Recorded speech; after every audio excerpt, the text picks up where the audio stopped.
ପୂଜାଟା ମୋର ପ୍ୟାଣ୍ଟ ଗୁଡ଼ାକ ମଳିଆ ହେଇଥିଲା, ସେଇଥିପାଇଁ ଧୋଉଥିଲା। ଧୋଇ କହୁଛି ଯେତେ ଧୋଇଲେ ବି ଆଉ ରଙ୍ଗ ଛାଡ଼ୁଛି। କି ସୁଟ୍ ଆଣିଛ କି? ପଇସା ଦେଇକି ଆଣିନ କି? ମୁଁ ଧୁଅ। ତାପରେ ପୂଜା କହୁଛି ହଁ ଖାଲି ଧୋଇ କଲେ ତ ଖାଲି ସରିଯିବ, ହେଇଯିବ ଆଉ। ସେତିକି ଟାଇମ୍ରେ ଠିକ୍ ବିଜୁ ଆସିକି ନେଇକି ଆସିଗଲା ମାଛ କୋଉ କେତେ ବଡ଼ ବଡ଼ କୋଉ ଦେଖୁଥିବେ ବାପ। ଦେଖିକି ତ ମୋ ମନ ପୁରା ଗାର୍ଡେନ୍ ଦେଖୁଥିବେ ବଡ଼ କୋଉ ଗୋଟେ।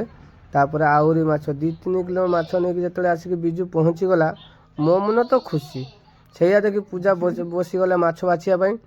ଦେଖୁଥିବେ ତେଲାପି ମାଛ, ମାନେ ଯେଟା ଚାଇନା କୋଉ କୁହାଯାଏ, କଣ୍ଟିଆ ମାଛ ଆଉ ଆମର ବେକେଟି ମାଛ, ସବୁକୁ ବାଲ୍ଟିରେ କୋଉ ମାଛ ଗୁଡ଼ାକୁ ଅଲଗା ରଖିଦେଲା। ବାପ କେତେ ବଡ଼ କୋଉ, ଗୋଟେ କୋଉ 300 ଗ୍ରାମ। ଏଇପଟା ହଁ, ପୁଅ ତ ମୋର ଦେଖିକି ପୁରା ଖୁସି ଆଉ।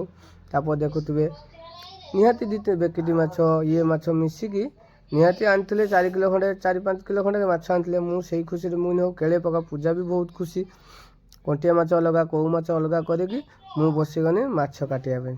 ମାଛ କାଟି କୁଟା ଦେଇକି ରେଡ଼ି ରୁଟା କରିଦେଇକି ମୁଁ ହଉ ମୁଁ ମାଛ କାଟିଦେନି। ପୂଜା ଆଇଁଷ ଗୁଡ଼ା ଛଡ଼େଇଦେଲେ, ମାଛ କଟାକଟି ହେଇକି ଆମେ ଚାଲିଲୁ। ରଖୁଛି। ଜୟ ଜଗନ୍ନାଥ। ଆଗରୁ ଭିଡ଼ିଓ ଦେଖୁଥିବାରୁ ଲାଇକ୍, ସେୟାର, କମେଣ୍ଟ। ଆଗକୁ ଆହୁରି ଭଲ ଭଲ ଭିଡ଼ିଓ ଆସିବ।